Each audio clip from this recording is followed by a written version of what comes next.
Welcome back, guys. Kakati, I want us to go into a little bit of sports. You know, they just concluded African Cup of Nations final where Senegal and Morocco had their raucousness and everything that went down.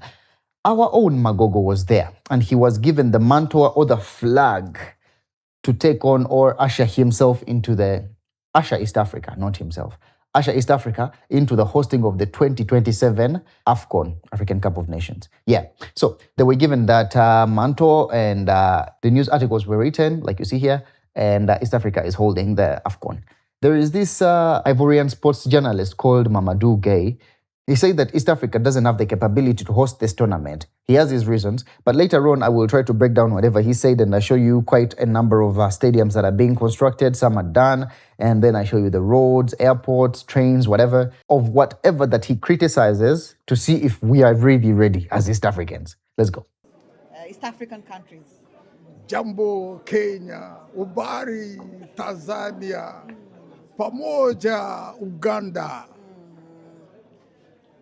Regarding what you said yesterday about East Africa, Tanzania, Kenya, and Uganda, people didn't like exactly, but maybe you have something to tell them to clarify. Look, I didn't say it to harm anybody, but I said it as a challenge to those countries. Believe me, in the 80s, Cote d'Ivoire was more developed than Morocco. But today, you are in Morocco. You could go to any of the venue in top highways by speed train, by rail, by bus, everything first class. Then I expect Sub-Saharan Africa to reach to that level. Honestly speaking, my country hosted the AFCON before Morocco. But you leave the capital city, Abidjan, you go to the other cities, you have a challenge of finding even hotel. Of course, the road might be good to take you there, but they are not highways. You spend a lot of time. And of course, I've been to Eastern Africa. I know you have infrastructure, but like most West African countries, when you leave the capital city, the remaining part of the country, it's a bush. That's the reality. And you don't have top-class stadium. That's the reality. How many times the CHAN was postponed? Because of lack of proper infrastructure.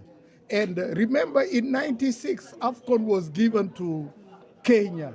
Because they were not ready, it went to South Africa. And at the moment we're speaking, the three countries are not properly ready. And Morocco have raised the bar so high. You are in Morocco. Then from now on, we don't want to expect anything less. That's why I said what I say. Morocco hosted because Guinea failed to do it. They were not ready. That's why I asked the question, in case you fail or there is more delay, what is going to happen? Obviously, it will be taken from the three countries. I was there for the Chad. And on top of that, Kenya doesn't have apply visa to any African citizen, but Tanzania does. Uganda does. It was a nightmare for fun even to move around. Those are critical issues. That's why I say, if you guys are not ready, obviously it will be taken away from you. As a journalist, more experienced, maybe you can advise what they're supposed to do right now to make sure by the time comes, they are ready for it. Look, for example, in Cote d'Ivoire, let me give you an example. 3 months before the AFCON, the Minister of Sport was fired, the Prime Minister was fired. Why? Because the pitch, soccer pitch, was not right. The government invested a lot of money, it went a different way. Now, first rain, the pitch became a swimming pool. And look at Morocco, we came in the rain. The day of the opening ceremony, it was raining throughout the day, throughout the night, but we could see the ball rolling like on a carpet. We expect something like that in the three eastern countries, not less. You understand? And of course, here also, every city I've been, you find a 3-star hotel, a 4-star hotel, a 5-star hotel at a reasonable price.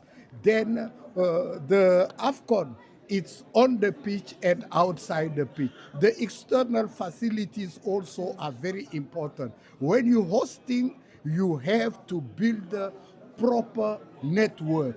Here, with the train, you can go everywhere. It's not the case in Cote d'Ivoire, and I don't think it's the case in Eastern Africa, where you can go to every city in train. Then there is a lot of work to do around the AFCON.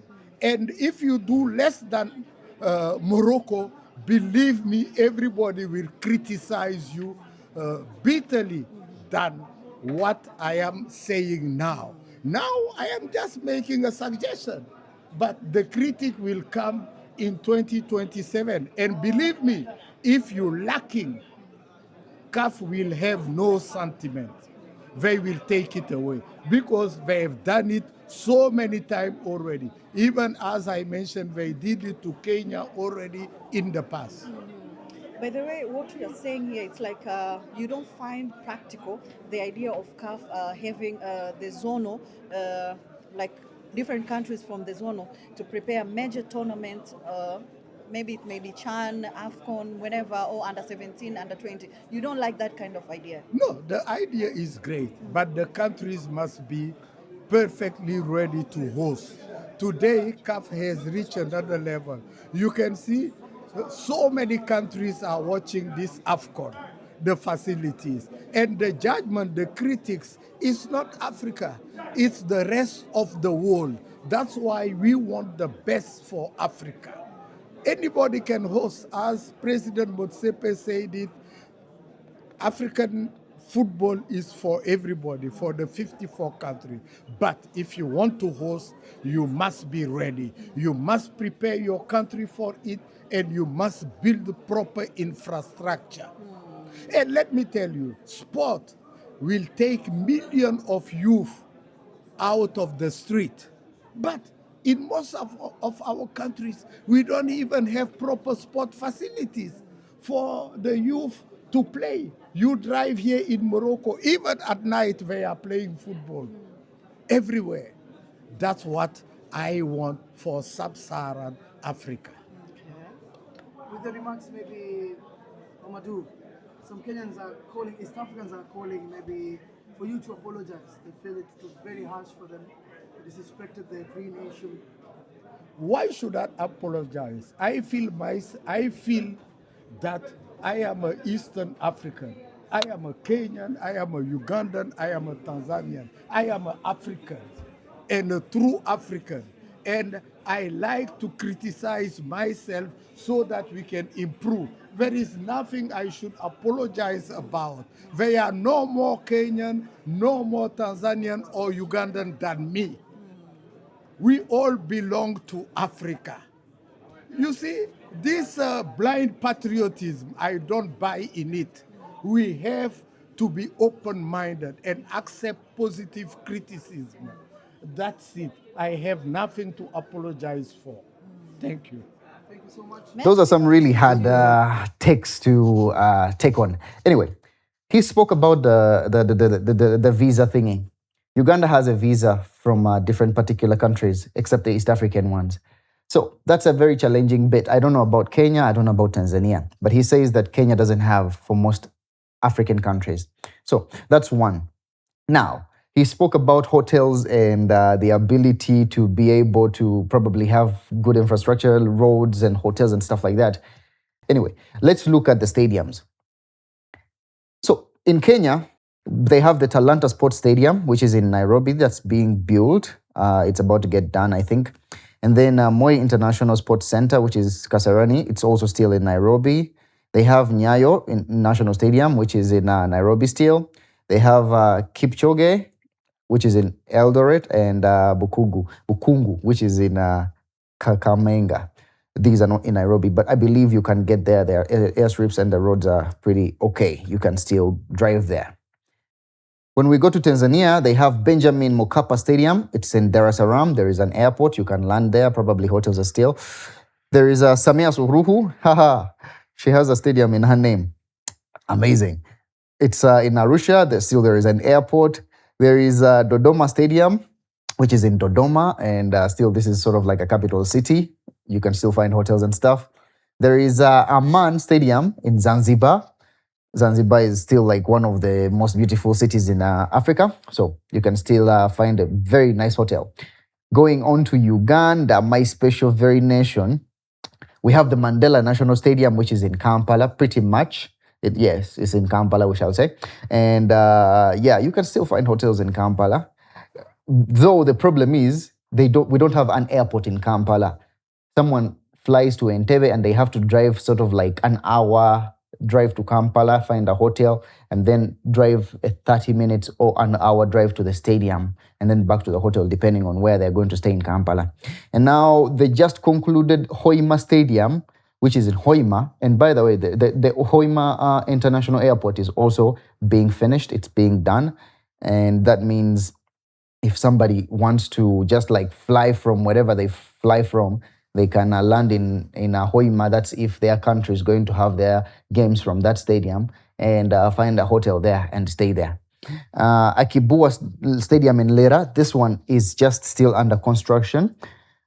I don't know about the hotels really, but yeah, I believe there are some hotels in still all of these places. So people can still do what?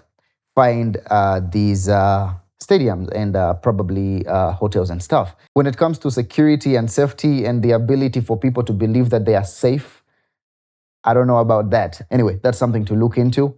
So it's all crazy, but I believe if there was sort of like a train system in a way that could connect Uganda to Kenya to Tanzania so that a person doesn't really have to use a plane or like those expensive means or using a bus to probably drive from Kampala where the team is. And let me say that's where the tournament started from, and that's where your group is playing from. And then you have to get on a bus, drive all the way to Nairobi for like 13 hours, or probably drive from Nairobi to Dar es Salaam, which is like 16 hours. If there was a train that could sort of like pass through all of these places, it could be easier.